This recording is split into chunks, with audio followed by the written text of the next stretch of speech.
All right, music fans, welcome back. Harmless Dave here, talking real music in real time for some real people out there just like you and just like me. All right, before I get going on this, I don't have a physical product to show you. However, I would ask you to check out a brand new song by Justin Hayward from the Moody Blues, Living for Love. It'll take you back to a way better time. It sounds like, a sequel to Your Wildest Dreams. Just a great song. Um, Justin Hayward hasn't lost any of his singing ability or his songwriting prowess. Just a gentleman and a scholar and a great, great artist, and certainly deserves some airplay, some radio airplay. The song, again, Living for Love by Justin Hayward. As all this stuff unfolds regarding, the Taylor Hawkins tribute, and you get Wolfgang Van Halen playing Van Halen's songs, right? Said he wouldn't play them with his band, but he's out there doing a tribute to Taylor Hawkins, playing the music of Eddie Van Halen, who hasn't had a tribute yet. And yes, I've already been over this. Everything with regards to this is just silly at this point. It's just stupid. Eddie Trunk over the summer basically said that he had a really good, reliable source, very, very, very good source. Those are his words. That David Lee Roth was holding up the whole thing. And based on the fact that Dave just dropped this stellar version of Panama and he recorded a whole bunch of songs, I've got a feeling that Roth is going to try to hijack what's left of the Van Halen brand and try to just make it his own.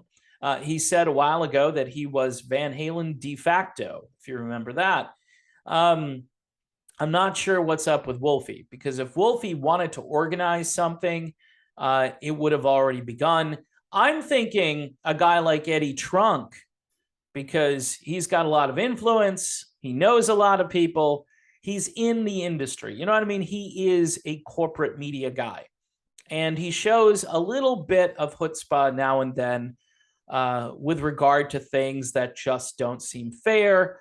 And he's totally plugged in to the geezer rock scene, as I like to call it these days, because he's not really promoting a whole lot of new stuff. He's basically talking to a lot of the old timers, which is fine. It's great. So if you want a concert organized, I think you reach out to all of your friends in the industry and say, hey, Roth doesn't want to do this or is trying to kind of hijack the thing. You do it without David Lee Roth. You do it without Wolfgang Van Halen. That's what I would do at this point. Have some great musicians who loved Ed, who were all influenced by Ed, and that's how you do the Van Halen tribute. You get as many of these people together as possible. And by the way, you play the music of Van Halen. You don't go to a Van Halen tribute and play the music of Black Sabbath. You could, because famously, Van Halen opened up for Black Sabbath way back in the day. Imagine Tony Iommi at a tribute to Eddie Van Halen. That would be pretty cool, huh? I mean, you could get a whole bunch of people who Ed influenced, or maybe people who toured opening up for Van Halen or whatever, just any group of musicians. And you could find, I think, a few of them, and you might be able to find a guy who can sound like David Lee Roth to do the singing, right? I think that's plausible.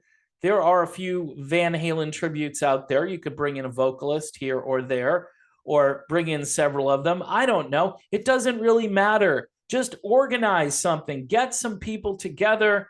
Mitch Malloy, he's out there, right? The guy who should have been in Van Halen there instead of Gary Cherone. Should have been Mitch Malloy, right? Would have been a great lead singer, a great front man. He's out there. He's got his own Van Halen tribute that he fired up a few months ago and apparently was very well received. So there are some ideas, right?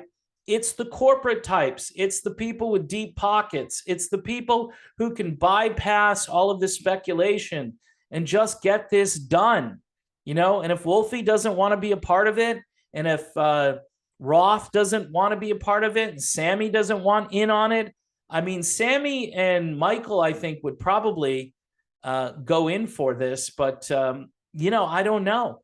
Maybe you just need to do it separately and have it be a fan-based tribute. The fans, they want to hear it, they want to see it. Now let's bring some people together who actually want to make it happen. There's got to be a promoter out there who would want to get this thing off the ground. So again, that's my final take on the Van Halen tribute concert for Ed. It's for Ed. I'm reading these articles about, how Ed changed music with putting Eruption on that first Van Halen album, how Ted Templeman decided that this was a really good idea. And Ted, of course, was right. Ted had great instincts and was just one of the better producers of the rock era.